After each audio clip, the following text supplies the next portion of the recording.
voltamos com o quarto e o último bloco do programa Despertar da Consciência.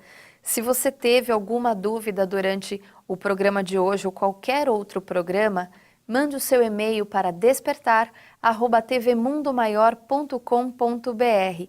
Este e-mail você também pode utilizar para mandar alguma sugestão dentro deste programa. Será muito bem-vindo o seu e-mail.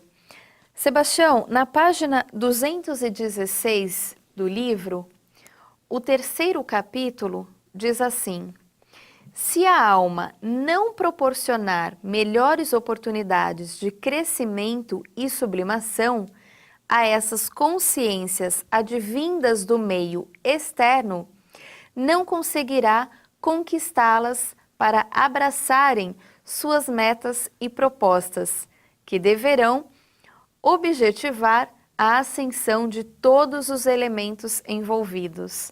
Explica melhor esse parágrafo para nós, por favor. Na verdade, o terceiro parágrafo. Lê ele na Isso. câmera lenta para você ver como que fica.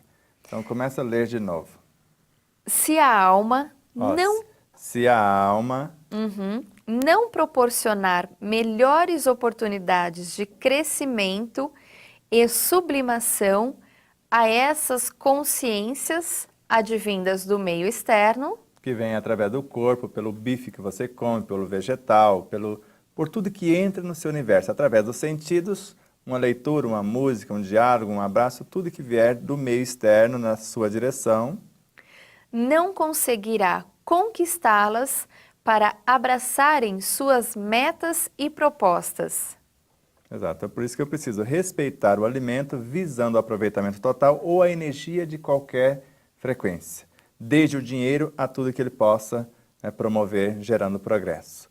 Então, enquanto não houver o respeito à energia ou a qualquer manifestação de vida, porque o próprio dinheiro é composto ou constituído de átomos, e os átomos são aglomerados de forças vivas. Então, são energias que vão gerar progresso. Então, visar o aproveitamento total, o não desperdício e o fazer o máximo com o mínimo. Então, enquanto a alma não tiver essa conduta... Peraí, deixa eu ver onde eu parei. Falei sobre propostas, né? Exato. Que deverão objetivar a ascensão de todos os elementos envolvidos. Exatamente. A batatinha de hoje vai ser parte integrante do corpo físico, e esse corpo físico, a sua totalidade, vai transformar-se em instintos, se nós soubermos transformá-los, sem expulsá-los. Esses instintos já são os embriões da inteligência, dos sentimentos, e esses elementos já vão sendo transportados para o perispírito, que é constituído, na realidade, de instintos, sensações, emoções, sentimentos. Esses sentimentos aprimorados vão ao estágio de pensamentos, já atinge o campo mental. Esses pensamentos transformam-se na inteligência intelectiva, emotiva e espiritual, até arquivar-se na consciência imortal. Então, a função do corpo físico é canalizar novos elementos, novos talentos, para multiplicá-los e enriquecer o próprio espírito. Então, o espírito tem de dentro para fora os seus anseios e de fora para dentro o resultado dessa experiência. E não só a experiência volta para ele enriquecida, mas novos elementos a fazer parte do seu cenário. É como um empresário começando a sua empresa com meia dúzia de funcionários e terminando, às vezes, o processo dessa empresa através da sublimação e da expansão com 100 funcionários, por exemplo.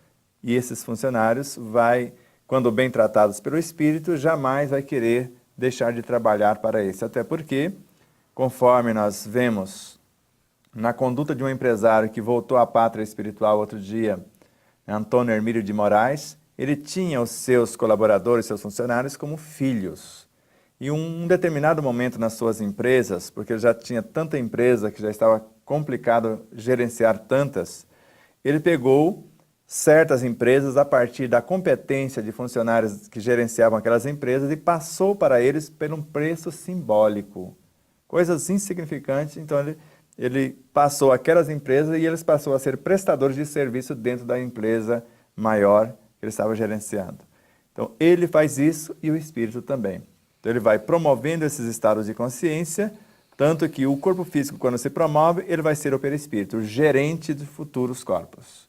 O perispírito, quando se promove, ele vai transformar-se em almas para o futuro, que vai gerenciar vários corpos. Essas almas vai transformar-se nesse centro de transformação que é o eu, individual. Esse eu individual, quando se ilumina, transformando essas realidades, as experiências já vivenciadas em outras etapas e as que estamos vivenciando agora, vai transformar-se no universo mental. A mente, quando se ilumina e desperta, ela transforma-se no eu superior. E o eu superior, na sua completa fusão com a consciência imortal, vai dizer, já não sou mais eu quem vive. É o Cristo que vive em mim. Eu e o Pai somos um. Eu só faço a vontade do meu Pai que está no céu. A alma poderia falar o que você disse, já não sou mais eu quem vive. É o Cristo que vive em mim. Então, já não sou mais eu quem vive. É o Cristo que vive em mim. Quem me vê, vê o Cristo, eu poderia dizer. Porque o próprio Cristo fala, quem me vê, vê o Pai. Sebastião, a alma ela pode fracassar? Pode. E de que forma? Pode, às vezes, é substituída. Lembra que nós falamos que o ego pode ficar enceguecido? Ela pode fracassar e o espírito tem outras almas, porque ele é constituído de várias almas. Então ele pode enviar um outro elemento, porque quem está na gerência é o Cristo interno. Num determinado momento, Jesus não veio pessoalmente falar conosco. Ele não enviou vários missionários, não que eles fracassaram, cada um fez uma parte, mas em determinado momento, esse Cristo interno pode assumir o comando no local da alma e gerenciar a situação. E, ao mesmo tempo, ele pode desmembrar pequenas almas que estão nele, às vezes mais competentes do que essa, porque é parte dele próprio, e substituí-la, trazê-la para cá e retornar com outra para lá, que é o que nós chamamos de troca de personalidades, que na realidade é a troca do comando da personalidade, da consciência da personalidade. Mas se não é a alma que está com toda a dificuldade, ele pode fortalecê-la como se enviasse novos potenciais para que ela possa expandir o seu cabedal, né, de condutora, e ao mesmo tempo fazendo isso com a mente, reforçando a área do eu individual e o próprio perispírito, o corpo físico, conforme as tarefas e o que deve ser feito. Então vai depender da consciência da alma em pedir socorro, reconhecer a sua fragilidade e pedir socorro pelo mecanismo que nós chamamos de oração. Por isso, com a oração, nós vamos expandir a nossa consciência, porque a oração é o campo, orar é viajar para o campo onde a consciência se expande. Onde é isso? A partir do Cristo interno. Então, eu vou encontrar com esses cenários. Onde? Na mente. Eu vou mergulhar nesses oceanos através da mente, porque a mente tem o poder de entrar no Cristo interno. E, ao mesmo tempo, através do auxílio deste, entrarmos no Deus interno. E eu volto mais enriquecido, mais dócil, mais iluminado, porque orar, no sentido profundo, é iluminar-se de dentro para fora. Eu vou lá e volto. Até a música do Nenhum de Nós é ir lá, ver e voltar. Só que já não era mais o mesmo, porque volta enriquecido. Com certeza. Sebastião, uma última frase que temos aqui na página 217 do livro Despertar da Consciência, diz assim: a maior claridade da alma na explosão da fé acontece quando ela ensina exemplificando, dedicando a sua vida na vivência do que falou, ou então, quando ela fala vivendo. Os pensamentos e as palavras são senhores da teoria, e o comportamento, o absoluto que vive tudo o que o amor lhe oferece como norma. Isso é uma frase que relaciona a alma plena?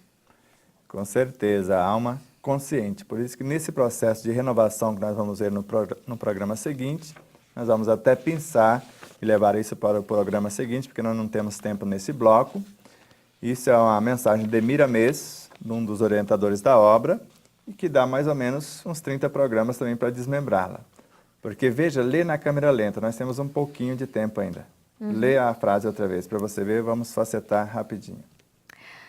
A maior claridade da alma, quando ela se iluminou, despertou na consciência, na explosão da fé, que é o conhecimento de causa, acontece quando ela ensina exemplificando. quer dizer, ela é o que pensa, fala e faz. Ela ensina pelo exemplo.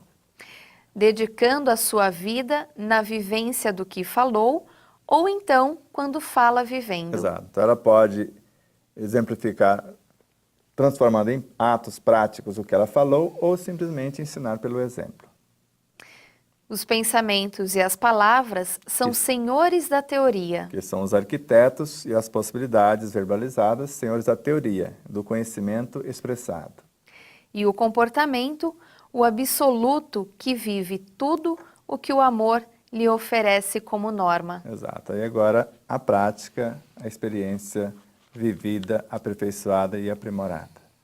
Por isso que nesse estágio ela sai de si, busca os recursos no eu interno e conserta a sua realidade externa. É o processo de autocura de forma plena. Ou seja, o programa de hoje mostrou-nos o caminho para a alma iluminada. Exato, o caminho que ela deve percorrer, mas para isso ela precisa renovar-se. Por isso, o próximo programa. Sebastião, muito obrigada pela companhia. Até o próximo programa. Até o próximo programa, onde nós vamos fazer essa proposta de renovação para nos tornarmos seres conscientes no último programa dessa série. Muito obrigada pela sua companhia. Um grande beijo. Até o próximo programa e ilumine-se.